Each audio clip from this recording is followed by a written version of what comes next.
Welcome, Mr. Mayers. Hey, how you doing? I'm doing really well, thank you for asking. What about you? No, I'm good. I thought today would be an opportunity for your viewers to find out a little bit more about you, if you wouldn't mind. No, that's cool. So I'm going to ask you a few questions. A bit roll with it. I'm used to answering the questions, Exactly. or asking, but now I'm on the other side. So yeah. Okay, Let's so give it a go. first question is, what made you get into vlogging?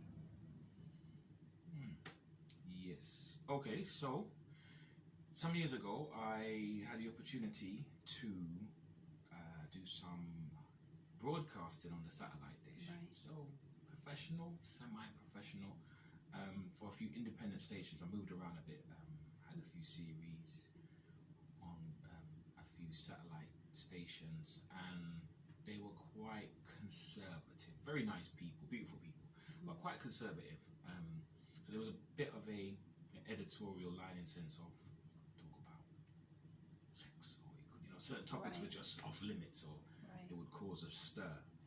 And so I had a great time. I learned a lot of skills, met a lot of good people, challenged myself. But I thought, hey, why not vlog myself? Why not do my own thing? And I've got my total editorial freedom. As long as it's not illegal, then I can choose to talk about whatever I want to talk about, or whatever people approach me about to speak. Because that's what would happen. People say, why don't you talk about this topic? You're going to be messaging me and seeing my shows and stuff like that. But yeah, that was a bit of a challenge. So I decided to go independent. Good for you. Tell me more about your vlogs. What do you hope to get out of it, for instance? Okay, so in terms of stuff I've vlogged with on the station, I've vlogged some, posted some stuff about events that I've had, like the Black on Black Love Symposium, which I had a couple of years ago over in Docklands.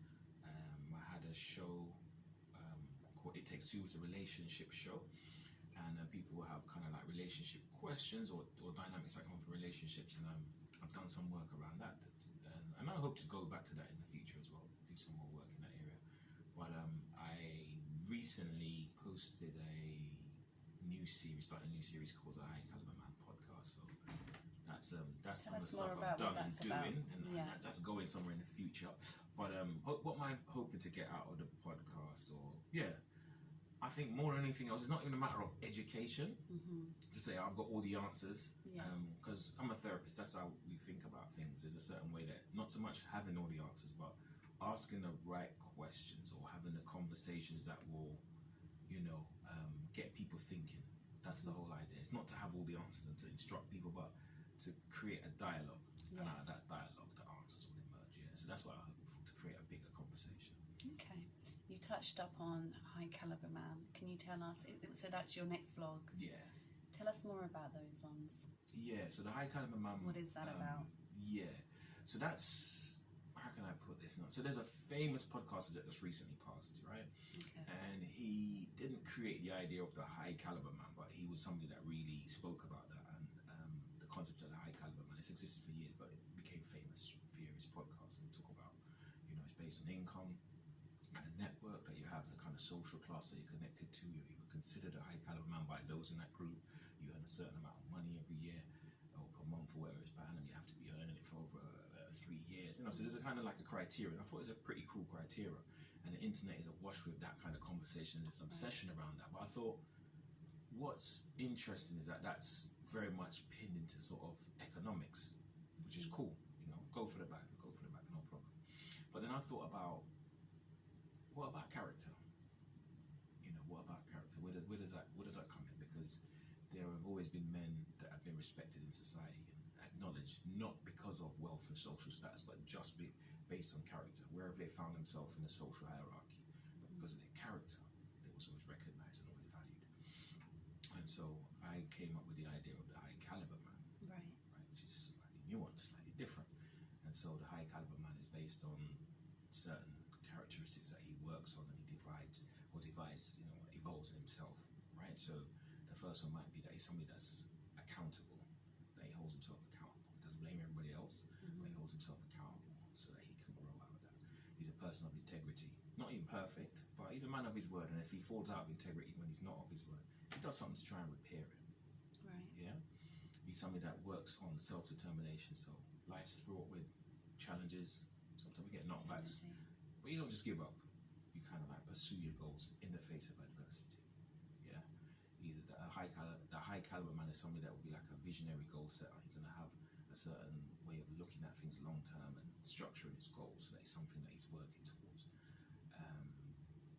He is somebody that deals with anger, because anger is something that we deal with as men, that we encounter as a normal human emotion, but he deals with his anger in a constructive way as opposed to a destructive way. So anger doesn't have to turn into violence, but he finds a way of channeling those like really difficult emotions that we have as men at times, as human beings, but I'm thinking with it from a male perspective.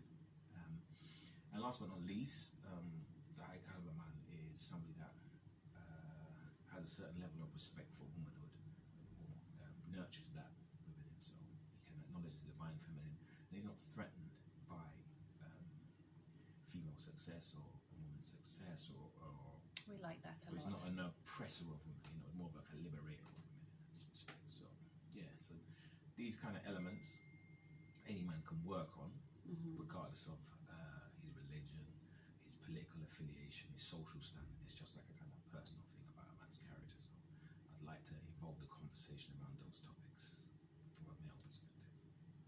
I think that would be a very, very interesting topic, and we look forward to those vlogs. Mr. Mayers, we'll leave you today, but hopefully next time we can poke a little bit more and get a little bit more personal with you. Thank you so much. Thank you. It's been a pleasure.